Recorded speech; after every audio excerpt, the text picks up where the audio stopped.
Amis du jour, bonjour. Pour ceux qui ne me connaissent pas, je suis Jean-Pierre Michas Cazenave-Lasbatz. Je suis basco-béarnais de souche et saint-lysien depuis mes 5-6 ans.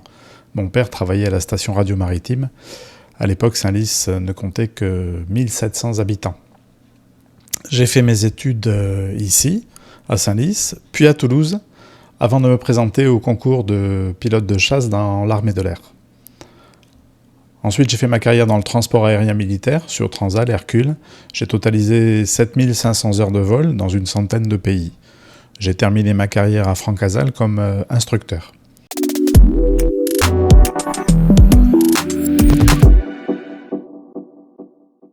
Ce qui m'amène aujourd'hui devant vous, et devant cette fichue caméra, c'est les élections municipales prochaines, et que l'histoire se répète.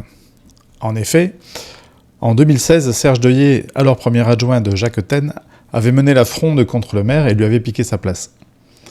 Aujourd'hui, bis repetita, Fabrice Planchon, premier adjoint de 2020 à 2025, nous refait le célèbre coup du coucou au détriment de Serge Deuillet cette fois-ci. En effet, Fabrice Planchon, après de longues années de silence, accompagné de ses dissidents, a habilement mené la fronde contre le maire à quelques mois des élections. C'est une manœuvre opportuniste, purement électorale bien sûr, tentant de réécrire l'histoire à son avantage et tentant de se racheter une virginité aux yeux des électeurs. Il ne faut pas oublier que depuis 10 ans, la politique brouillonne et dispendieuse menée par le maire Serge Deuillet se fait avec l'aval de Fabrice Planchon et de ses obligés. Et cette politique a trahi bon nombre de promesses depuis 2016 et 2020. On en parle. Chaque fois que je débat avec ma fille, qui fait des études de droit, je lui pose cette même question. Quelles sont tes sources ? Ça a le don de la faire râler. Si je vous dis cela, c'est que pour moi, parler sans savoir, c'est croire. Et croire n'est pas savoir. Aussi, pour critiquer dans un sens ou dans l'autre les candidatures de Serge Deuillet et de Fabrice Planchon, j'ai dû me pencher bien évidemment sur la comptabilité municipale. Contrairement à ce que l'on veut nous faire croire, celle-ci n'est ni inaccessible ni secrète. Je vais démarrer avec une vidéo de Fabrice Planchon dans laquelle il indique les 5 points sur lesquels vont reposer le succès de son programme. Alors écoutez bien. En définitive, Planchon fait du Planchon et je classerai ces 5 points entre inutiles, existent déjà, inapplicables et mensongers. Ou mensongers. C'est parti.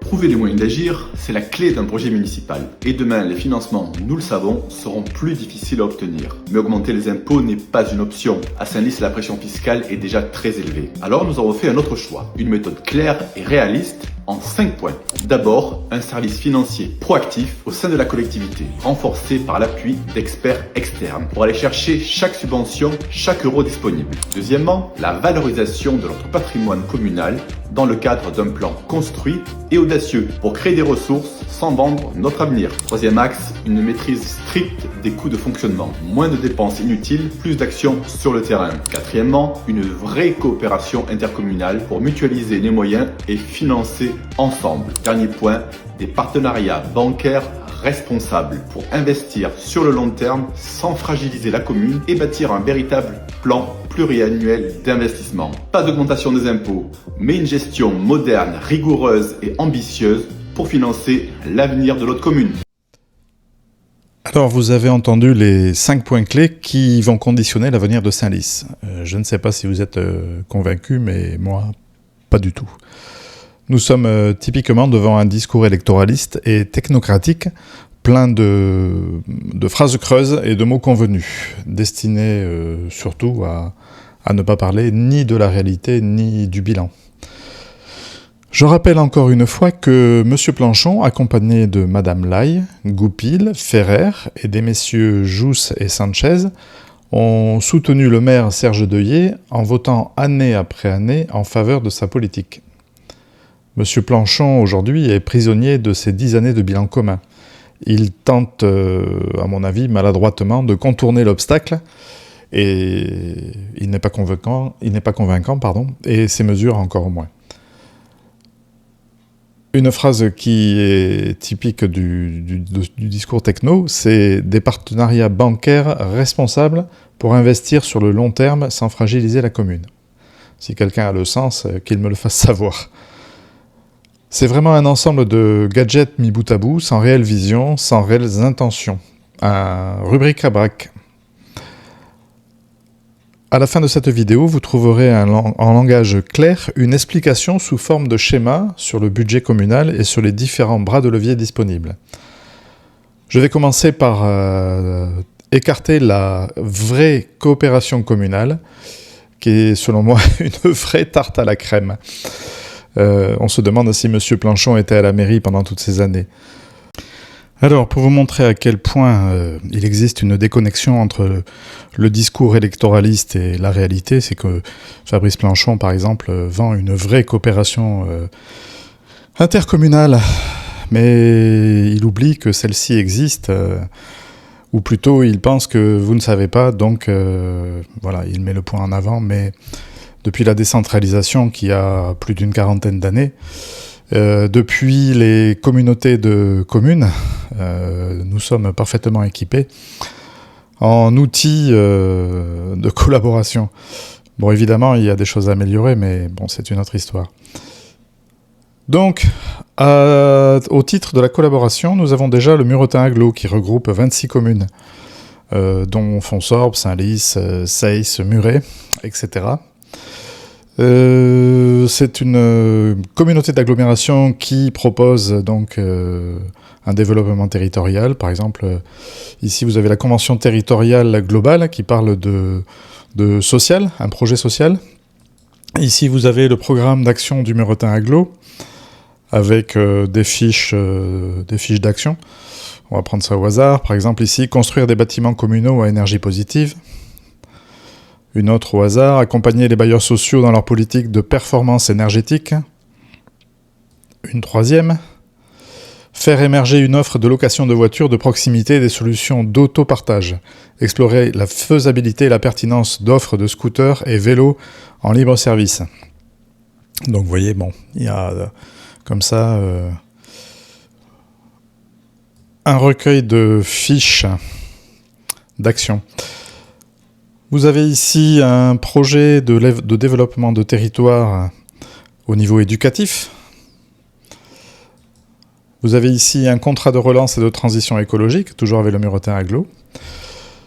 D'autres actions sont en cours, sont planifiées.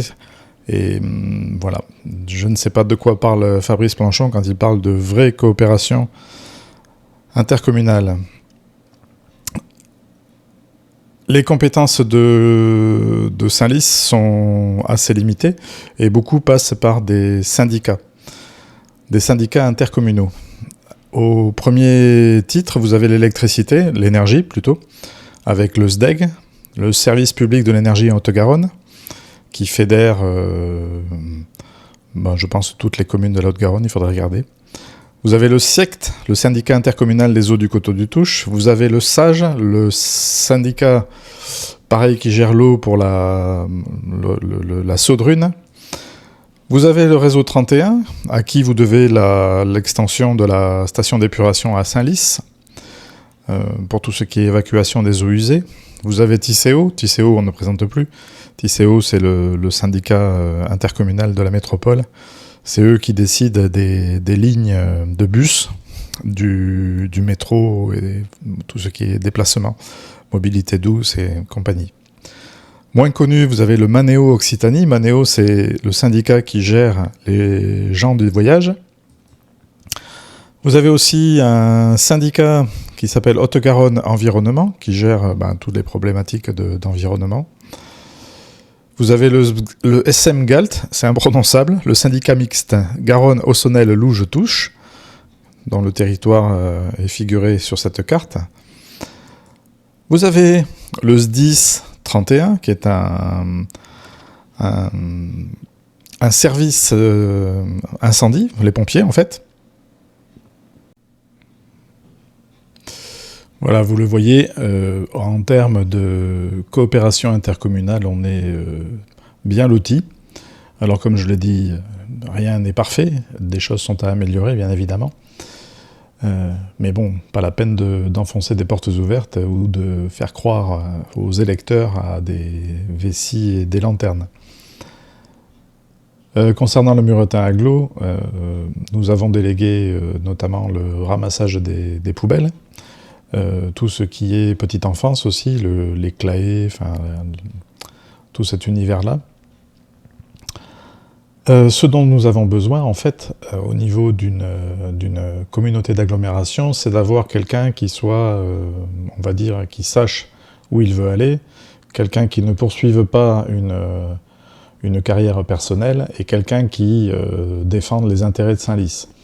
Alors je pense que Serge Deuillet n'était pas la bonne personne, vu qu'il avait des ambitions au niveau du conseil départemental, et je pense que Fabrice Planchon n'est pas non plus la bonne personne. Il faut quelqu'un qui sache ne pas s'effacer. Or Fabrice Planchon s'est effacé pendant presque 10 ans auprès de Serge Deuillet, donc au muretin agglo, avec tout ce qui se gère au muretin agglo, auprès des syndicats, puisque nous avons des délégations dans chaque syndicat, il est important d'avoir quelqu'un qui en est, on va dire les choses clairement, et quelqu'un qui souhaite défendre Senlis et éviter le déclassement, éviter la lente déchéance de notre commune, qui, je le rappelle, était encore, il n'y a pas longtemps, chef de canton. Alors le deuxième point que je vais écarter, c'est le partenariat bancaire responsable. D'abord, j'aimerais que Fabrice Planchon définisse ce qu'est un partenariat bancaire responsable. Ensuite, est-ce à dire qu'aujourd'hui nous avons des partenariats bancaires irresponsables? Donc nos banquiers apprécieront, Crédit Agricole et compagnie. Ensuite, baser le développement de la commune sur des partenariats bancaires, c'est quelque part remettre les clés du camion à quelqu'un d'autre. Aujourd'hui, l'encours de crédit est à 7,5 millions. Le service de la dette, c'est presque 200 000 € par an. Voilà, donc ça c'est jusqu'en 2027-2028. Donc d'ici là, les partenariats bancaires responsables ne serviront à rien, puisqu'on n'a pas la capacité d'emprunter, sauf à la marge.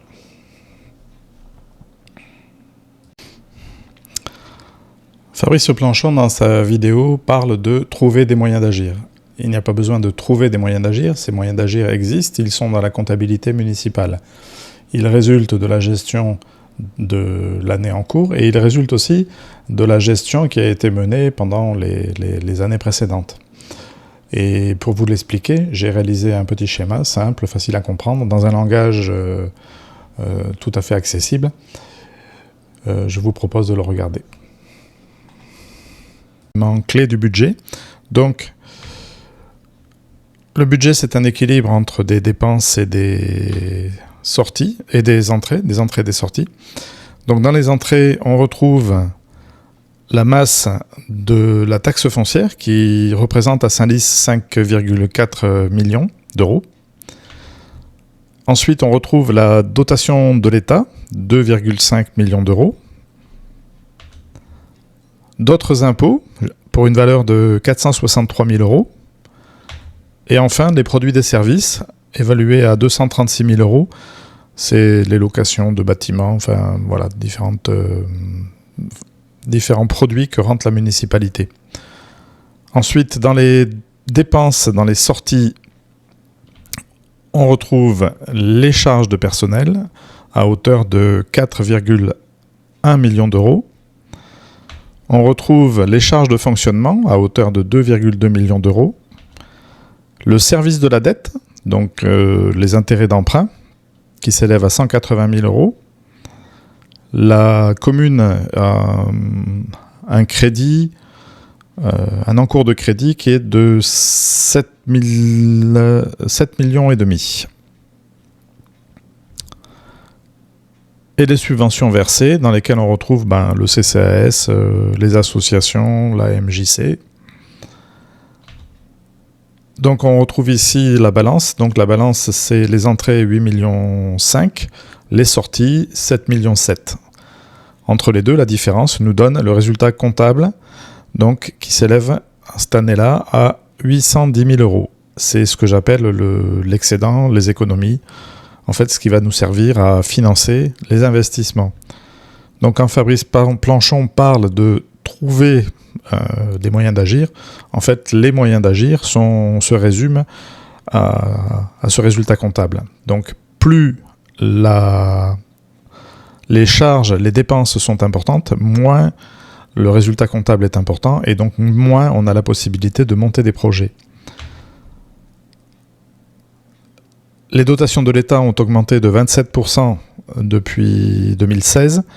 La taxe foncière a augmenté de 40%, malgré que le maire et Fabrice Planchon nous racontent que les impôts n'augmentent pas. Ça, c'est un truc dont je parlerai dans une autre vidéo. Côté des charges de personnel, on a 78% depuis 2016. Les charges de fonctionnement, 121%. Et les subventions versées seulement de 750 000 euros. De 24%, pardon. Le résultat comptable nous permet donc de dégager une capacité de financement qui va aller dans de l'investissement. On appelle ça de l'autofinancement, c'est-à-dire la capacité, la trésorerie qu'a une commune pour financer des projets. On peut procéder à des cessions d'actifs, c'est-à-dire que la commune a acheté depuis des années un tas de fonciers qu'il faudrait chiffrer, il faudra que je le fasse. Et on peut vendre ces biens et les rentrer, donc les investir dans d'autres projets. On peut bien sûr emprunter dans les banques. Fabrice Planchon, un peu plus loin, nous parle d'emprunt responsable. Enfin bon, voilà, ça c'est de l'habillage, c'est du blabla. Parce qu'en fait, ici, on a l'emprunt, on est à 7,5 millions d'encours jusqu'en 2027. Donc, service de la dette, 180 000 euros. Si j'emprunte, je fais monter ça, donc je réduis le résultat comptable, qui réduit l'autofinancement, donc qui réduit les investissements. Et en dernier, on trouve les subventions. Donc les subventions, ce sont en majorité des subventions de l'État, de la région, du département, de l'Europe, de différents fonds qui sont créés à la demande pour, par exemple, financer des produits comme les éoliennes, enfin ce genre de choses. Particularité des subventions, c'est que les subventions ne viennent pas avant le projet. C'est-à-dire que les subventions, c'est une fois l'autofinancement assuré, une fois les cessions d'actifs, les emprunts éventuellement mis sur la table. À partir de là, le projet est déclaré viable et on peut faire une demande de subvention. Donc, ce qui veut dire que 0 autofinancement égale 0 subvention. Donc la subvention ne vient en aucun cas avant le montage du projet.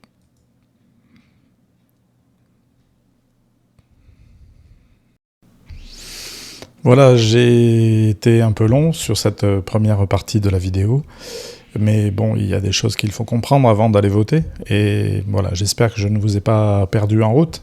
Je félicite tous ceux qui sont arrivés jusque-là, j'en vois 2, 3 dans le fond qui roupille. La prochaine partie de la vidéo sera pour traiter les autres points. Donc le premier point qui me paraît très important, c'est le mensonge qui entoure la taxation, les taxations locales.